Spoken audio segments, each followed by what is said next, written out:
Here's a real strange facade for you. This is El Camino, but not an El Camino. It's the Black Keys El Camino album, but the vehicle that you see pictured on the cover isn't an El Camino whatsoever. It's actually the vehicle in which they originally traveled in whenever they were first getting started.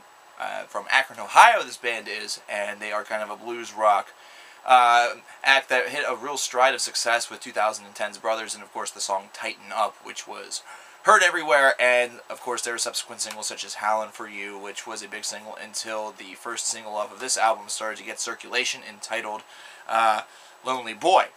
Now, I love 2010's Brothers. I was a very big fan of that album. In fact, it was the album that really spurred me into really diving headlong into the Black Keys. This was a band that I had always heard very good things about, but always kind of thought, well, one day. And Brothers came out, and that one day became the day. And I dove into their discography, and I believe they made one of the biggest jumps on my Last FM list last year, comparative to other artists. In fact, it might have been the largest. So, just shows you just how much that album really affected my life last year, going into the first part of this year. Now, with that said, with El Camino coming out by the Black Keys, I was obviously very surprised that they were coming out with an album so quickly. This is only about a year and some change after the release of Brothers. And I was also extremely excited because this was a band that was becoming a very large part of my life, and to the point that whenever I missed them coming to town, I was very disappointed in myself for not catching them. That said, El Camino is an album that I am going to say is marred by one thing, and that's the fact that these almost feel like Brothers sessions, like almost like outtakes or something like that, because they're written in the same variety, the same style, the same vein. And typically, that's something that should be extremely good. If you liked Brothers, if you loved Brothers, this should be an album that you should instantly embrace. However, I'm not like most people. I'm somebody who requires a little bit more in the way of musical evolution whenever I listen to an album. Is that to say that El Camino by the Black Keys is a poor album? Absolutely not. This album is fucking awesome. It's really good. It's just the fact that it feels like Brothers Part 2. Like it could have been called Brothers Part 2, and nobody would have really known the difference. Everybody would have just assumed that Brothers was the first part in some sort of, duo of albums, a trilogy, a quadrilogy, whatever the hell you want to call it, whatever it was going to be. But that's kind of just the vein here.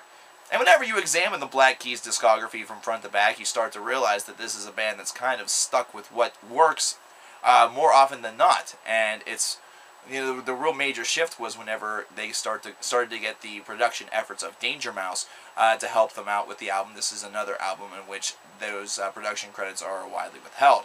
And this is an album that, with his production, really feels a little bit more ballsier. It feels like it has a little bit more of an oomph behind it. Brothers had that oomph, but at the same time also still had a very, down-to-earth kind of simplistic sound to it. This sounds a little bit more gutsy, a little bit more, has a little bit more of an ironclad grip behind it, so to speak. But at the same time, it's just an ironclad grip on an idea that was already very solid to begin with, so the end result doesn't seem like that much of a radical leap.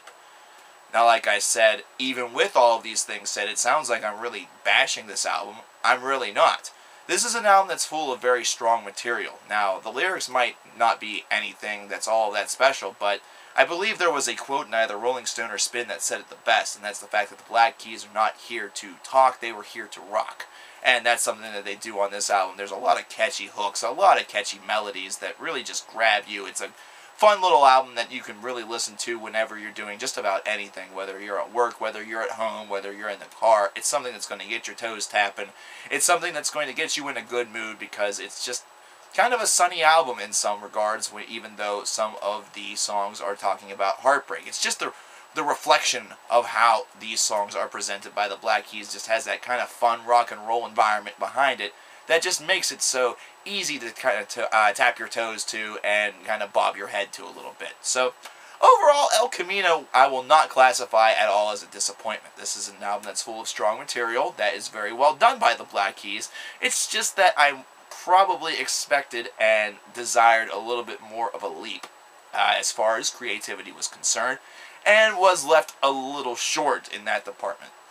But that said, if you enjoy Brothers, this is an album that you need to rush out to your local FYE or music store and pick up, because it's definitely full of a lot of solid, good material that you'll certainly enjoy. And if you're a new fan to the Black Keys that maybe just heard Lonely Boy on the radio and this is your first exposure to the band, I don't know how you missed Tighten Up, but you did, so okay. Give it a try. I think this is one of those bands that just about any fan of any genre can really enjoy because it just has that vein to it. And that's all I have to say about that. For further atrocities on the music scene, definitely stay tuned this week because I have a lot to talk about a couple of different things, including something that's very festive. What do I mean? Stay with Cover Killer Nation and find out. I'm Cover Killer Nation and I'm scared of what I might have to say.